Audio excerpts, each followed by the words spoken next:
Doctor బాబు జగజ్జీవనరావు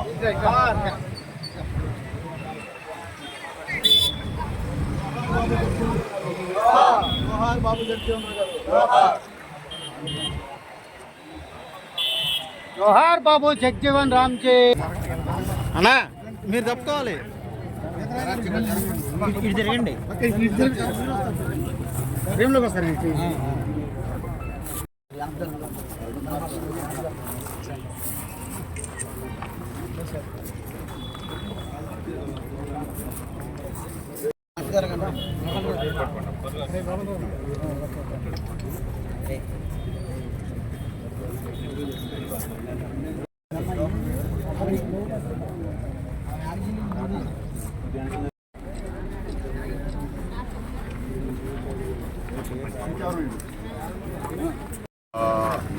రాష్ట్ర వ్యాప్తంగా ప్రతి నెల 1వ తారీఖున ఎవరైతే పెన్షన్ల మీద ఆధారపడిన వృద్ధులు, వితంతువులు, ఇతరులు ఉన్నారో వికలాంగులు వాళ్ళందరికీ పెన్షన్లు ఇవ్వడం జరుగుతూ ఉంది. అది ఇప్పటికీ దాదాపుగా 60 లక్షల పైచీలకు 4,200 కోట్ల రూపాయలు ఇస్తా. ఈ నెల నుంచి మళ్ళీ స్పౌస్ పెన్షన్స్ రాష్ట్ర వ్యాప్తంగా 1,60,000 దాదాపు శాంక్షన్ అయితే మన నియోజకవర్గంలో కూడా దగ్గర 950 పైచీలకు శాంక్షన్ అయింది. ఈ మున్సిపాలిటీలో 82 పెన్షన్లు శాంక్షన్ అయినాయి. ఇప్పటికి దాదాపుగా 5,260 పెన్షన్లు అవుతున్నాయి. వీటితో కూడా కలిపి దాదాపుగా 2,30,50,000 ఈ పెన్షన్ రూపేణా ఇక్కడ కొండపల్లి మున్సిపాలిటీలో ప్రతి నెల 1వ తారీఖున ప్రభుత్వం ఎన్టీఆర్ భరోసా కింద అండగా ఉండటం జరుగుతుంది.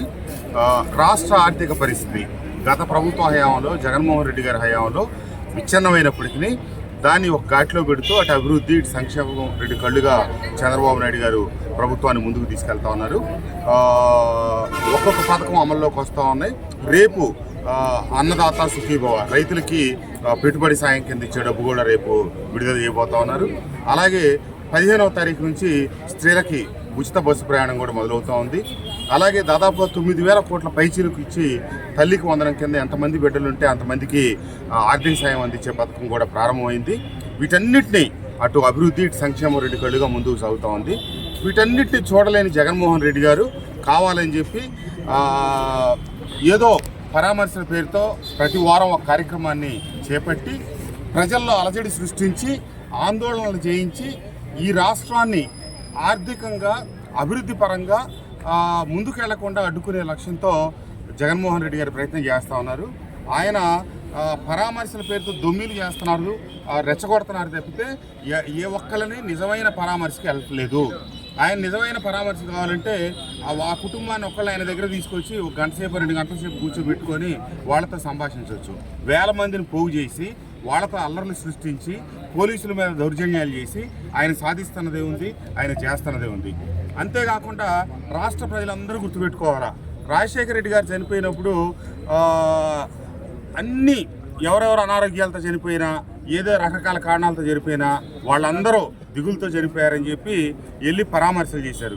నేను జగన్మోహన్ రెడ్డి గారిని ఒకటే డిమాండ్ చేస్తా ఉన్నా, మీ ప్రభుత్వ హయాంలో మీ అక్రమ, మీ కల్తీ మద్యం తాగినందువల్ల వేలాది మంది చనిపోయారు. ఆయనకి ఇప్పుడు ఈ 5 ఏళ్ళు పని లేదు, పాట లేదు. కాబట్టి వాళ్ళందరినీ కూడా ఎందుకంటే దాదాపుగా 1,00,000 మంది పైచీలకు ఖచ్చితంగా చనిపోయారు. వాళ్ళందరినీ కూడా పరామర్శించి వాళ్ళందరికీ నష్టపరిహారం చెల్లించి ఆ రోజున చెల్లించారు కదా, కేవలం జగన్మోహన్ రెడ్డి గారి వల్లే ఆ మరణాలు సంభవించినాయి. ఖచ్చితంగా సిట్టు గుర్తించింది. కాబట్టి మీ పాప పరిహారం కావాలంటే ఆ చచ్చిపోయిన 1,00,000 మందిని పరామర్శించండి, వాళ్ళందరికీ పరిహారం ఇవ్వండి, ఆ కుటుంబాలకు కొంత స్వాంతం చేకూరుతుంది.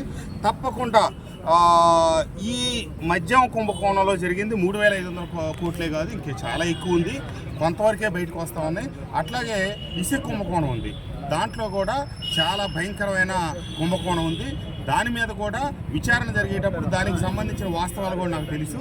దానికి సంబంధించిన అధికారులు సిట్టు కనుక నన్ను పిలిచి విచారిస్తే నేను నాకు తెలిసిన వాస్తవాలు సాక్ష్యాలతో సహా ఇవ్వటానికి ప్రభుత్వానికి సిద్ధంగా ఉన్నాను. నేను చెప్పేది ప్రతిదీ వాస్తవమే. నాకు తెలిసిన వాస్తవాలు ఆ సిట్టుకి ఇస్తాను. దాని మీద కూడా విచారణ జరిపించి భారతదేశ చరిత్రలో ఇంతవరకు కనీ విని ఎరగని రీతిలో జరిగినటువంటి మద్యం, ఇసుక కుంభకోణాలకు సూత్రధారి పాత్రధారుల్ని మొత్తాన్ని అరెస్ట్ చేసి తగు చర్యలు తీసుకోకపోతే ప్రజాస్వామ్యం రాబోయే రోజులు విఫలమవుతుంది. కాబట్టి ప్రభుత్వాల నుంచి సర్వోన్నత న్యాయస్థానం వరకు దీని మీద త్వరితగతిని స్పందించాలని చెప్పి కోరుకుంటాను.